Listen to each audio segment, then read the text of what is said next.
En los próximos minutos vamos a conocer al gestor de un fondo de inversión de renta fija que invierte principalmente en deuda corporativa. Hablamos del fondo Echiquer Credit SRI Europe. Está con nosotros Uriel Saragusti, que además es el responsable del equipo de crédito de la gestora francesa, la Financière El Seco. ¿Qué tal, Uriel? Muy buenas tardes, bienvenido. Buenas tardes, encantado. Renta fija de empresa, como decimos, y sobre todo deuda bancaria. ¿Está sesgado ahora mismo el fondo a este sector por convicción actual, porque es donde ven o donde encuentran más posibilidades, más opciones, más potencial ahora?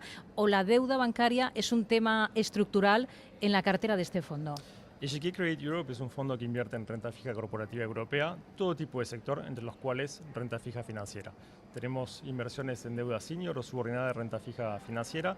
Hoy en día la alocación de activos está alrededor del 20%, lo cual es relativamente bajo.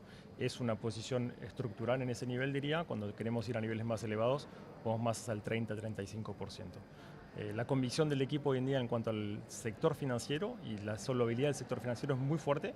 No tenemos absolutamente ningún problema hoy con la salud de los bancos financieros, de los bancos en Europa. La realidad es que la remuneración de los bonos en el mercado ha bajado mucho en los últimos años y por ende nos parece que de manera de atractividad relativa es un poco inferior a lo que ha sido en los últimos 2 años. Por ende hemos ido recortando las posiciones en la parte financiera para beneficiar otro tipo de sectores más corporate, no financieros, en los cuales nos parece que tenemos un retorno riesgo que genera un perfil un poquito más adaptado al fondo hoy en día.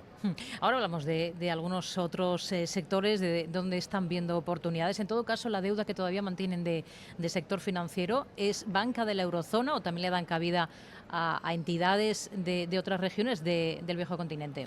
Principalmente eurozona, puede ser también europea, pero emitidas en euros, pero hoy en día es casi 100% emitida por bancos europeos, una gran parte de hecho con una alocación a España, con un sector financiero que se ha portado muy bien los últimos 2 años en España, pero esencialmente Francia, España e Italia irían los 3 principales países en los cuales invertimos en el sector financiero, bancario. Lo que es aseguradoras es un poco diferente, es más Alemania y Francia. ¿Qué les interesa especialmente de la deuda bancaria española? ¿Hasta qué punto tiene peso en la cartera, en esa parte de deuda bancaria que tiene el fondo? Bueno, diría 3 de las posiciones más importantes en el fondo hoy en día soy CaixaBank, Bank Inter y BBVA.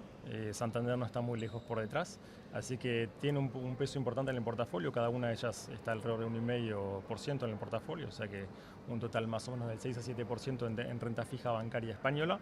Diría principalmente el sector bancario español ha pasado 2 años con la suba de los tipos de interés a corto plazo, en los cuales han tenido a la vez un resultado neto muy favorable, una rentabilidad de activos impresionante con respecto a lo que hemos estado acostumbrados en las últimas décadas en el sector bancario en España y en la eurozona de manera general, y además una solvabilidad muy fuerte porque todos los bancos, de hecho no es solo un caso español, pero todos los bancos en Europa han continuado a mejorar la posición de solvabilidad en los últimos 5 o 6 años en Europa, y hoy en día tenemos la combinación de una rentabilidad importante y una robusteza del balance fenomenal. Así que no hay riesgos a corto plazo. Las preguntas en el sector bancario son más a mediano plazo. ¿Qué pasa si entramos en una fase económica un poco más compleja en los próximos 12 a 24 meses? Y entonces el coste del riesgo, o sea, las provisiones que los bancos tienen que pasar por defaults potenciales en sus clientes, puede empezar a subir. Pero hoy en día no estamos ahí, estamos con un coste del riesgo muy bajo, y lo cual ayuda a que la rentabilidad del sector esté en la eurozona alrededor del 3 al 14%, lo cual es extraordinario con respecto a los 5 o 6 puntos de rentabilidad que veíamos hace 5 o 6 años. ¿Y qué tipo de deuda concreta bancaria, en cuál se suele centrar? Estamos quizás más habituados a oír hablar de los famosos cocos, pero hay bastantes tipos más de deuda bancaria. ¿En qué se fijan especialmente? La estructura de capital bancaria es muy rica, digamos, en el mercado y se ha desarrollado mucho en la última década, en parte porque el Banco Central Europeo ha pedido a los bancos que hagan una diversificación de su pasivo más importante y por ende los ha obligado a emitir deuda del tipo COCOS, o sea, Additional Tier 1, deuda subordinada, muy subordinada. Y luego hay otros niveles de subordinación o senioridad en la deuda bancaria. Tenemos la Tier 2, que es lo que viene justo después de los cocos, y luego la deuda senior, de las cuales hay 2 clases, senior preferred y senior non-preferred. Hoy en día en el portafolio estamos privilegiando más que nada la parte menos riesgosa del sector bancario, la senior preferred, por una razón, como decía en la introducción, de valorización. Nos parece que en los últimos 2 años había una compresión muy importante en las primas de riesgo del sector bancario con respecto al resto de la economía de los sectores europeos, y hoy en día no nos parece que la remuneración sea suficiente para tomar un riesgo desmesurado en el sector bancario. Los cocos en el portafolio hoy tienen un rendimiento de alrededor del 4,5%, en sí en absoluto está muy bien, pero sabemos que si llega a pasar algo inesperado en la economía, y el mercado pasa por una fase un poco más compleja, claramente es una parte del portafolio que podría sufrir un poco más y ver la rentabilidad ser un poco más complicada. Así que tenemos una alocación a cocos del 1,5%, lo cual es muy bajo con respecto al pasado en el portafolio. Estamos mucho más sesgados hacia la parte de deuda senior preferred. Antes nos daba los nombres de las 3 posiciones que tiene de deuda de banca española, ¿no? Pero si ampliamos a todo el portfolio del fondo, a toda la cartera del fondo, ¿cuáles son ahora mismo las 3 principales posiciones? Diría, la verdad que están en el top 10 esas posiciones. El sector bancario de manera general está representado en el top 10, así que saldría más de un tema de bottom-up, diría, y de más de top-down para decir las principales comisiones del fondo hoy en día son todas las comisiones que consideran la deuda investment grade. O sea que nos parece que dado donde estamos hoy en primas de riesgo en el mercado europeo, el high yield, el alto rendimiento, no es un lugar en el que hoy querramos privilegiar la alocación de activo del fondo. Por ende, en los últimos 2 años hemos tenido 2 tendencias muy importantes en el fondo. Una es a la reducción de los activos riesgosos, o sea, la deuda subordinada, como los cocos, por ejemplo, o high yield. El único lugar en el cual hemos mantenido una posición importante es la deuda subordinada de empresas corporativas no financieras, que se llama deuda híbrida, con el cual podemos hablar en algún momento si quieren.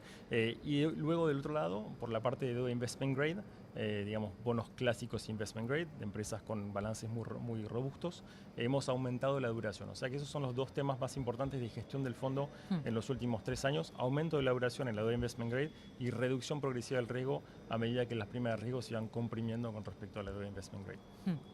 Bueno, más allá del sector financiero, del que hemos hablado prácticamente desde el principio, del peso que tiene en el fondo, ¿deuda de qué otros sectores ven interesante ahora? Que me decía que están empezando a observar cosas interesantes en otros lugares. ¿Dónde? Bueno, justamente, diría, si uno quiere tomar un poco más de riesgo, la deuda híbrida corporativa nos parece un lugar en el cual todavía hay jugo, todavía hay una prima de riesgo que es consecuente, tenemos 100 a 120 puntos básicos por arriba de la deuda senior, y por ende, para citar por ejemplo Telefónica, un emisor, Telefónica va a tener deuda que va a tener rendimiento de alrededor del 4 a 4,5% en deuda híbrida, cuando la deuda senior clásica va a estar más alrededor del 2,8 al 3,4%. Entonces, hoy en día en el portafolio hemos mantenido una alocación relativamente consecuente a la deuda híbrida, del 8% del portafolio, sabiendo que los puntos más elevados han sido el 12% hace 2 años, y luego naturalmente hemos recortado un poquito la posición cuando las primas de riesgo han bajado, pero si hoy alguien quiere tomar un poco de riesgo en el mercado crediticio, yo diría el lugar en el cual todavía vemos una atractividad relativa importante es en la deuda híbrida corporativa. Y luego para las inversiones un poco más de riesgo bajo, en la parte investment grade clásica, cualquier tipo de empresa, puede ser Air Liquide, el BMH, hablamos de los bancos españoles también, estamos buscando sobre todo plazos de vencimiento de alrededor del 7 a 10 años. Tenemos un cambio de paradigma en el mercado de crédito hoy en día, en el cual las primas de riesgo a largo plazo son un poco más atractivas que las primas de riesgo a corto plazo. Ese es un punto importante. Y el otro punto importante es la visión en cuanto a las tasas de interés del equipo, y tenemos una convicción que la curva de tasa de interés va a bajar este año, no solo porque esperamos que el Banco Central Europeo vaya por debajo del 2% hacia fin de año en cuanto a la tasa de depósitos, pero además porque nos parece que la integración en el precio de las expectativas de inflación a largo plazo al 2% genera un exceso de retorno a largo plazo que es interesante. Así que estamos favoreciendo la toma de vencimientos un poco más elevados en la parte de investment grade para justamente por beneficiarse si la curva de tasa de interés, que hoy en día está, si miramos la deuda alemana, al 2,5%, baja de manera consecuente, y no excluimos el hecho de que pueda ir al 2,2 o al 2% hacia fin de año si las tasas del Banco Central Europeo realmente van bien por debajo del 2%, que es lo que nos parece sería coherente dado el estado de la economía europea, que no es formidable, sinceramente. Llevamos un par de meses apenas del ejercicio, estamos estrenando, como quien dice, el mes de marzo. ¿Qué tal está siendo el inicio de año para el fondo y cómo le ha ido en el último ejercicio? Bueno, Credit Europe está alrededor del 1% de performance del principio de año, o sea, en 2 meses, lo cual es bastante correcto con respecto a lo que uno puede esperar de un tipo de fondo de este estilo, que hoy tiene una mayoría de deuda en investment grade.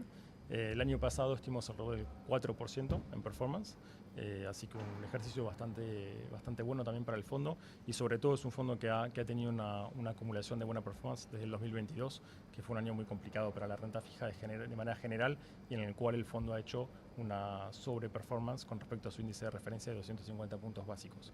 Así que el momentum, digamos, es bueno, y de hecho se nota en los activos del fondo, porque el fondo, que estaba a 185 millones de euros bajo gestión hace 18 meses, ha pasado a más de 360 millones de euros.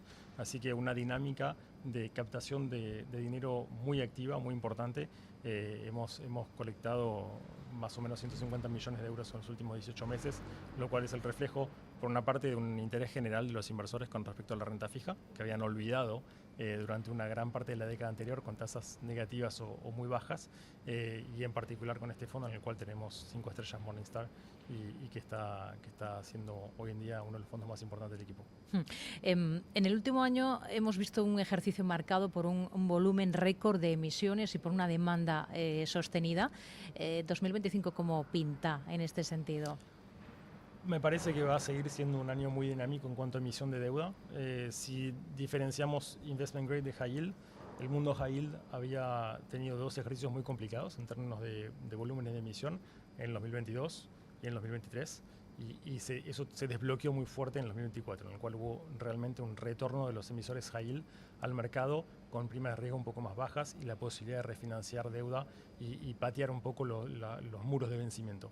De hecho, el muro de vencimiento en la deuda high yield hoy en día está por los años 2027-2028, o sea que tenemos realmente 2-3 años por delante antes de que lleguen realmente los flujos importantes de plazo de vencimiento.